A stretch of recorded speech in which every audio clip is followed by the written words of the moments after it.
और इसके लिए जरूरी है ये प्राणायाम। ऑक्सीजन की सप्लाई कम मिलेगी ब्रेन को, हार्ट को, और इससे अनिद्रा, इंसोम्निया से लेकर के फिर अल्जाइमर, पार्किंसंस, डिमेंशिया जैसे रोग हो सकते हैं। ऑक्सीजन की सप्लाई हार्ट को कम मिलने से उनको सोते सोते सांस रुक सकता है, हार्ट अटैक हो सकता है, उनके लंग वीक हो जाएंगे। और lakhs oxygen supply is the main cause of all diseases. उनको डायबिटीज भी होने की संभावना रहेगी, उनको न्यूरो प्रॉब्लम्स होने की संभावना रहेगी। इसलिए बोले खर्राटे मार के सो रहा है, इसका मतलब अच्छा नहीं सो रहा है, ये गलत कहावत है। इसलिए ये करना जरूरी है। उज्जाई करो बहन। तो खर्राटे खराब नींद की निशानी है, ये जो मिथ है लोगों के बीच, इससे बचने की जरूरत है। स्वामी जी, फिर अच्छी नींद के लिए योग का पैकेज आज आप बता दीजिए, जिससे अच्छी नींद आए और लोग सुबह जल्दी उठ करके इंडिया टीवी पर आपके साथ, स्वामी रामदेव के साथ रोजाना योग करें। योग के खर्राटे लें तो जिंदगी भर खर्राटे वाली नींद नहीं आएगी। और योग करने के लिए लोग इंतजार कर रहे हैं कि आप योगाभ्यास की शुरुआत करवाएं। अब देखो, तो ये योगी हो रहा है मेरे भाई अभी हुसैन भाई। ये खर्राटे में सिंहासन और ये उज्जाई, ये सबसे बड़ा योग है। इसमें आसन अभी बताएंगे, लेकिन जो बहुत मोटे आदमी हैं उस अभी हम बताने वाले हैं। सर्वांग आसन बताने वाले हैं, हलासन बताने वाले हैं, उष्ट्रासन, ये सब आसन अभी बताएंगे। लेकिन इसमें सबसे ज्यादा फायदा 3 चीजों से होता है, सबसे पहले बता रहे हैं। सिंहासन, ये उज्जाई, 5 से 7 सेकंड में श्वास लेना। फिर से लो,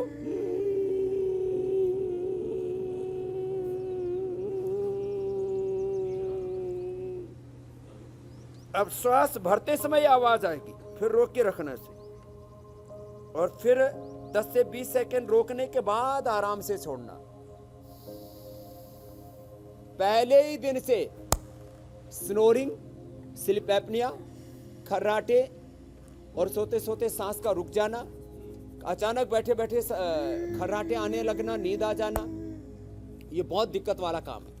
और जिनको थायराइड की प्रॉब्लम है, T3, T4, TSH का इंबैलेंस है, वो भी इससे ठीक होता है उज्जाई से। तो ये बहुत जबरदस्त है। ये 11-11 बार करना है सुबह शाम।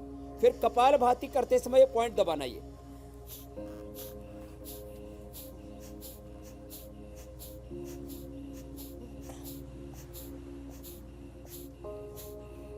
ये 3 उपाय तो सब कर सकते हैं। फिर अब बैठो बहन, आप उधर जाओ, और अब बेटा आप इधर आओ छोटू। तो ये तो इस बहन जी को जो है लेप लगाया था हमने, उसके साथ करा रहे थे। आपको क्या होता है बेटा? मुझे वो नींद की वजह से, खर्राटे की वजह से मैं हड़बड़ा कर उठ जाता हूँ, मुझे सांस नहीं आती। रात को सोते सोते ये उठ जाता है। इसकी मम्मी उधर खड़ी हुई है, इधर आओ। इसकी मम्मी, कितने दिनों से आपको ये तकलीफ हो रही है? ये 1-2 महीने हो गए। एकदम। और नाक भी तेरी बंद रहती है? इसको कफ के कारण से हो रहा है, कफ कोल्ड के कारण से इसको ये प्रॉब्लम हो रही है। अच्छा स्वामी जी, ये नई चीज देख रहा हूँ कि छोटे बच्चों को भी खर्राटे आते हैं। और दूसरा ये इसको अब रात को सांस रुक जाता है, इसको खर्राटे आते हैं कफ के कारण से। अब इसका नाक बंद है। अब जन्नेती सूत्रनेती सीखा है, जन्नेती सूत्रनेती भी इसको करा रहे। अब ये लेप भी लगा देंगे इसको, और लेप लगाने के साथ साथ अब इसको आसन भी करवाते हैं। अब आपको आसन भी कराएंगे, ठीक है? ये आपको रोज करना है। चलो करो, सर्वांग आसन करो। लेट जाओ, लेट करके पैर उठाओ, दोनों पैर उठा के। यस, ये तो अच्छा बालक है भाई, बढ़िया। क्या इसके लिए ताली बजा दो भाई एक बार। स्वामी जी, जितना अभी तक आपने बताया उसके हिसाब से बात यह समझ में आ रही है कि सोते वक्त सांस जो है वो नाक से लेनी चाहिए, लेकिन जिनकी किसी वजह से, कफ की वजह से, जुकाम की वजह से नाक बंद है और वो नाक से सांस नहीं ले पा रहे हैं, तो उसकी वजह से फिर खर्राटे की आवाज आती है।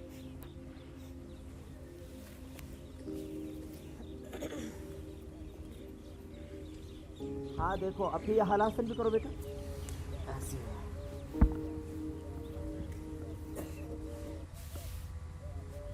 अब जिनको ये नाक से श्वास नहीं आ रहा, उनको जन्नेती सूत्रनेती भी कराते हैं, सर्वांगासन, हलासन। अब जो कर सके वो चक्रासन भी कर लेंगे। ये थायराइड भी इससे ठीक होगा, स्नोरिंग, स्लीप एपनिया भी ठीक होगा, और गले की पूरी प्रॉपर इससे ट्यूनिंग भी हो जाएगी वापस। अब देखो, अब ये करो उष्ट्रासन, और आपको भी दही, छाछ, नींबू, अचार, टमाटर नहीं खाने थोड़ी देर। हाँ, और ऐसे। ये तो छोटा बच्चा इसलिए मेरा साथ निभा पा रहा है। अब जो आप में से भी बड़े बड़े भी जो कर सकते हैं वो कर लेना। इसको, इसकी अम्मा बैठी है इधर, इधर आओ माता जी। इसको कैसे ये प्रॉब्लम हुई? सर इसको बचपन से ही है। हाँ हाँ, इसको टॉन्सिल भी है ना बहुत ज्यादा। हाँ, टोंसिल भी है। हाँ, तो ये टोंसिल के कारण से, कफ के हाँ। कारण से, कोल्ड के कारण से नाक भी बंद रहता है। इसको बहुत ज्यादा दिक्कत होती है, सो भी नहीं पाता ये रात में ना। हाँ। उठ के भी बैठ जाता है, नींद इसकी उठ जाती है, बताओ। नाक बिल्कुल बंद हो जाती है। नाक बंद हो जाती है, लेकिन अच्छा कर रहा है, आसन अच्छा कर रहा है। अब आपको कुछ नहीं होगा बेटा, आप पूरे स्वामी अच्छे जी हो क्या जाएंगे। माता पिता से बच्चों में अच्छी बात ये है। प्रॉब्लम ट्रांसफर होती है अब क्या? उल्टे लेटो।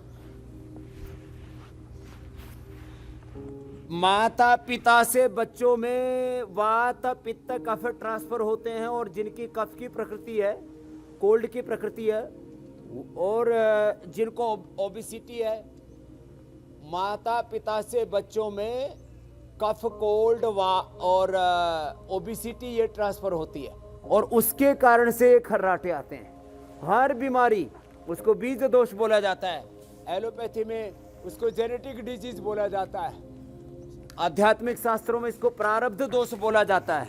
दोनों हाथोड़ी के नीचे बेटा ऐसे करना, ऐसे आधा मिनट तक रुकना एक पोस्चर में ऐसे। और जिनको ओबेसिटी हो तो वे ऐसे, ओबेसिटी में तो 25-50 बार ऐसे करना है।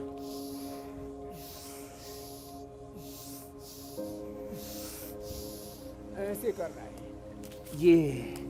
और अब दूसरा अभ्यास, स्वामी जी आजकल शलभासन खर्राटे करने। से परेशान जो परिवार आगे है के बाद पीछे से भी उठाने से बैलेंस बन जाता है। वो एक नई तरह की तकनीक का इस्तेमाल कर रहे हैं, या कई बार जो खर्राटा खुद ले रहा होता है वो खुद ये कदम उठाता है, या फिर परिवार के दूसरे लोग ये कदम उठाते हैं। उसकी नाक में, नाक पर जो बैंड या कोई क्लिप लगा दी जाती है, जिससे खर्राटे की आवाज कम हो जाती है या फिर बंद हो जाती है। ये तरीका कितना सही है, कितना गलत है, जरा हमारे दर्शकों को समझाइए। देखो, ये कोई तरीके ऐसे नहीं है जिससे खर्राटे दूर होते हो। खर्राटे दूर करने के उपाय जो हमने बताए हैं, इनको अपनाएं, और साथ में यदि कफ के कारण से है, वात के कारण से है, पित्त के कारण से, टोंसिल के कारण से, कारण का निवारण करें। कोज को हमें दूर करना पड़ेगा। लंबे लंबे श्वास। तो जिनको ओबेसिटी के कारण से खर्राटे आते, तो ये अभ्यास, अर्धहलासन, फिर पादवृत्तासन, गोल घुमाओ बेटा ऐसे ऐसे। और प्राणायाम तो करना ही है।